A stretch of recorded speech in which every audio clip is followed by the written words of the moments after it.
If there's one thing Barron Trump could never forget, it was the look in Mrs. Annette's eyes, the family's longtime housekeeper, the day she left their household.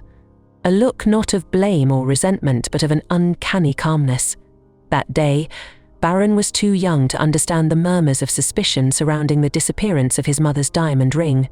But now, as everything seemed to have been buried in the past, Barron uncovered a shocking truth, a secret the kind-hearted woman had silently borne for years. The streets of West Manhattan always exuded a bustling urgency. Barron Trump had just left a meeting with his team from the charity organization he managed. Despite having grown up in the spotlight, Barron maintained a humility and caution rarely seen in those bearing the Trump name. Just as he was about to step into the sleek black SUV waiting for him, a familiar voice stopped him in his tracks. It came from a small laundromat across the street, a voice, raspy yet warm, like a long-forgotten memory from his childhood. He turned instinctively, his steps slowing as he approached the fogged-up glass door, its surface misted from the heat of the running machines inside. There, folding a stack of white towels, was a woman with greying hair falling gently around her face. Her frame was unmistakable. "Mrs. Annette!" Barron called out, disbelief colouring his tone. The woman paused mid-fold, turning to face him. It was indeed Annette, the family's former housekeeper, now standing before him in a grey uniform. Her eyes flashed briefly with surprise, but quickly settled into a calm composure. "Barron? Is that you?" she asked, her voice as gentle as he remembered. Barron stepped inside, shutting the door behind him to block out the winter chill. He looked at her, unable to hide the mix of emotions, nostalgia, confusion, and a pang of guilt. Annette, once an indispensable part of his childhood, now stood in this small laundromat, bearing little resemblance to the confident, put-together woman he had known.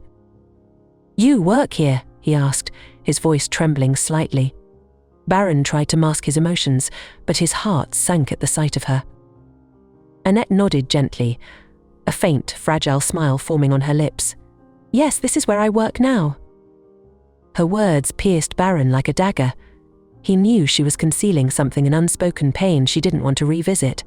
He vividly recalled the day she left, an afternoon filled with tension, accusations, and ultimately, a suffocating silence. The Trump family had never spoken of it again, and Barron, just a child then, hadn't understood the hushed exchanges between his parents. "Are you well? What happened after you left my family?" he asked, his voice steady but his worry evident. Annette sat on an old plastic chair, her hands clasped tightly as she gazed out the fogged window, as though trying to escape the weight of his questions. "Barron, some things are best left in the past. I don't want to relive it. It's over now." "But you left without a word." "Annette." "My family know. I never understood why," Barron insisted, his eyes searching hers for answers. Annette sighed deeply, her gaze heavy with sorrow. "You've grown up, Barron. Sometimes silence is the only way to protect oneself. I didn't want anyone to suffer further because of what happened." Her response only deepened Barron's curiosity.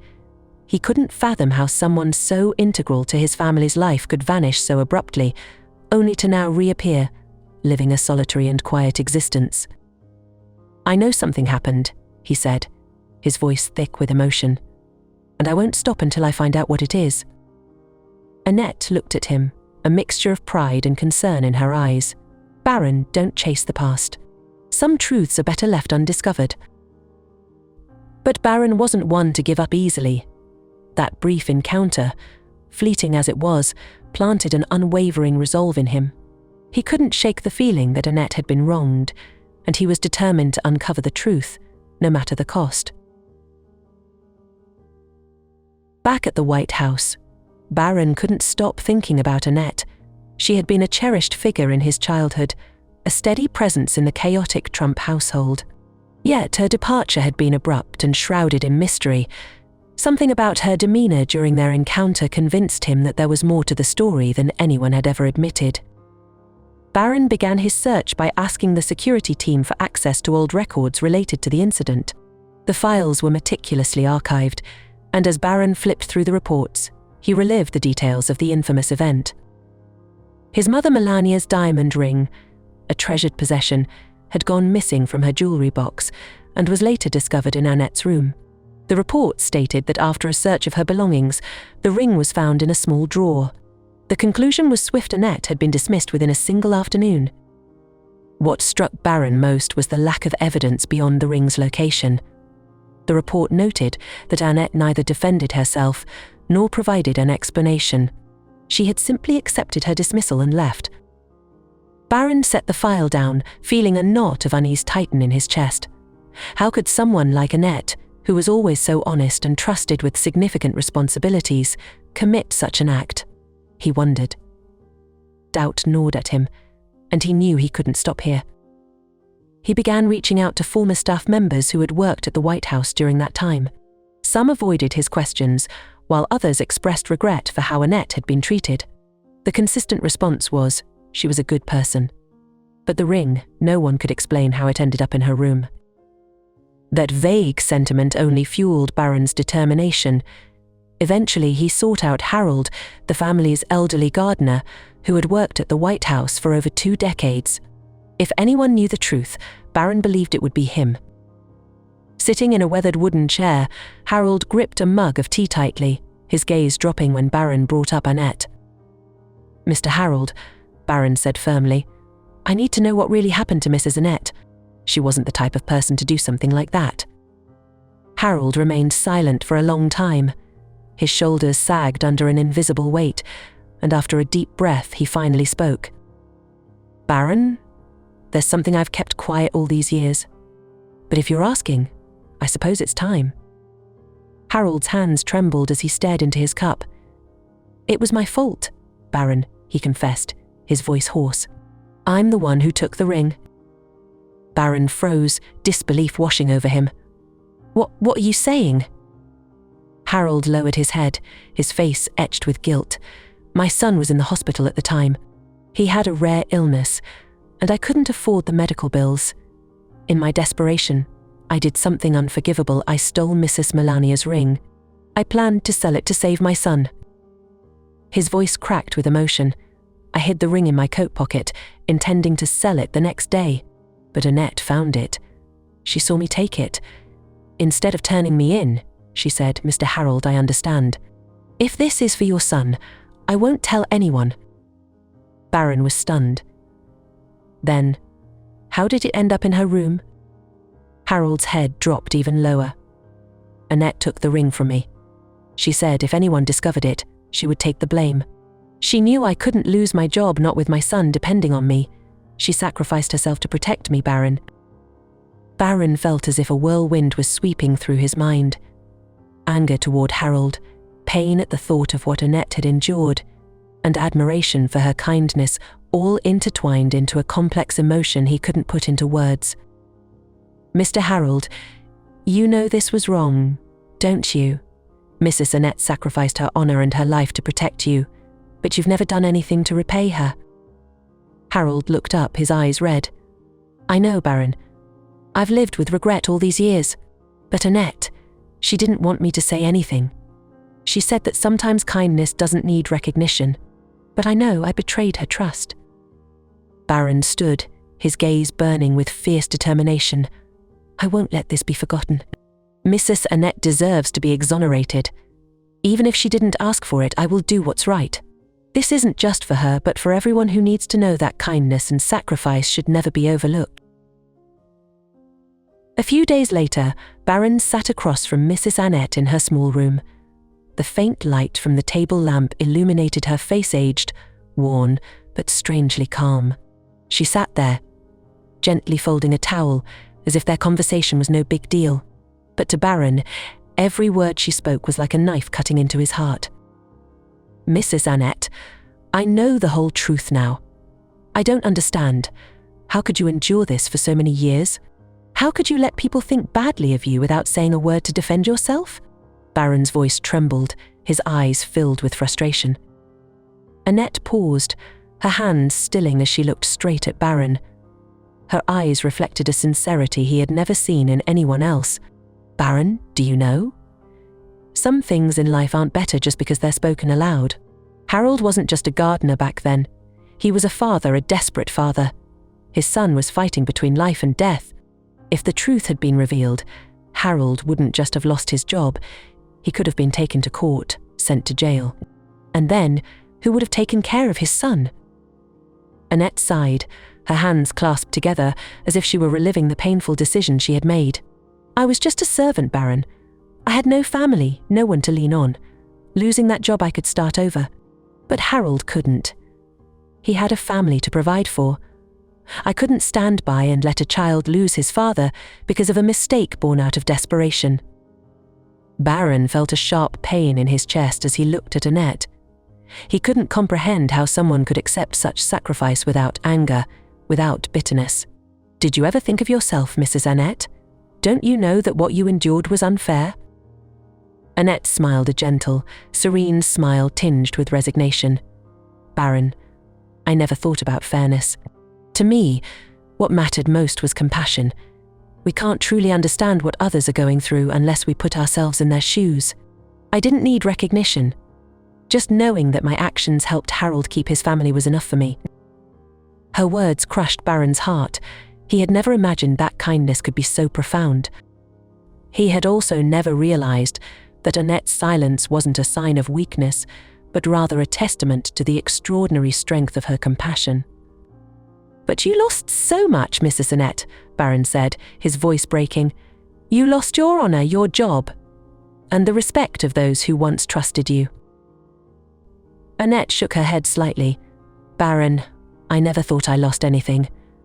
Honor isn't something others give you, it's something you know you always have. I live peacefully because I know I did the right thing. Barron sat in silence, unable to say another word.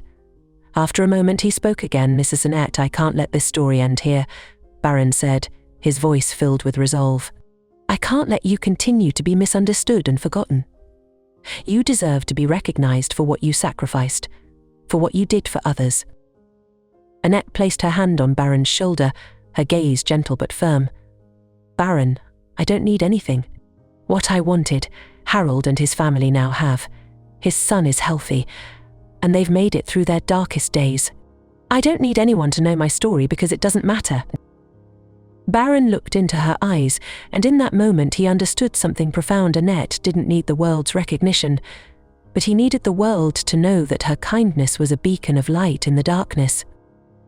Mrs. Annette, Barron said, his voice soft but resolute, I won't do anything without your permission. I'm not here today to persuade you anymore. I'm here to invite you back, Barron said, his tone earnest. You weren't just a housekeeper to my family. You were someone who cared for me like a real grandmother. My family owes you an apology, and more than that, we want you back. Annette froze, her eyes reflecting both confusion and emotion. Barron, I don't think that's necessary. I've grown used to my current life. You don't have to do this out of guilt. It's not guilt, Mrs. Annette, Barron interrupted, his voice firm. I'm doing this because you deserve it. I want you back so no one will ever dare to question your kindness and sacrifice again.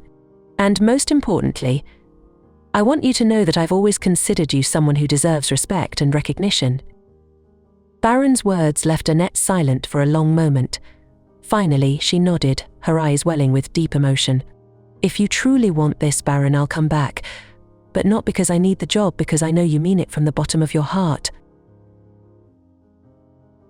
The day Annette returned to the Trump household, Barron decided to organize a gathering with all the former and current staff members. He wanted the story to be brought to light, not to condemn anyone, but to reveal the truth and honor Annette's compassion. During the gathering, Harold, the elderly gardener, stepped forward. His hands trembled, but his voice carried deep regret and sincerity. I want to say this in front of everyone, especially Mrs. Annette. I am the one who took the diamond ring all those years ago. And Mrs. Annette, she sacrificed herself to protect me, so my family wouldn't lose a father. Harold's voice broke, and his eyes welled with tears. I know I don't deserve your kindness, Annette, but I want you to know that I will spend the rest of my life making amends. I am sorry for letting you bear this injustice for so many years. Annette quietly stepped forward and placed her hand on Harold's shoulder. Mr. Harold, I forgave you a long time ago. Sometimes, life puts us in difficult situations, and I understand that. I don't blame you, and I hope you will live well not out of guilt, but because your family needs you." Annette's words left the entire room in silence. Tears streamed down Harold's face, and everyone present felt the depth of her kindness and forgiveness. After the gathering, Annette officially resumed her work with Barron's family. Harold continued his work as a gardener, but he was no longer the quiet gardener he had once been. He worked twice as hard to make up for his mistake and often helped Annette with her daily tasks. On one golden afternoon, Barron stood by the large window, gazing out at the garden where Annette and Harold were talking. Harold was trimming a rose bush, while Annette rested her hand on his shoulder, as if to remind him that the past was behind them, and all was forgiven. Barron smiled, feeling lighter than ever. He realized that what makes people truly noble is not fame or power, but their ability to forgive and show compassion. From Annette he had learned that silence can sometimes be the strongest expression of love, and from Harold, that everyone deserves a second chance to make things right. If this story has touched your heart, we'd love for you to help spread this message by clicking like and sharing it with your friends.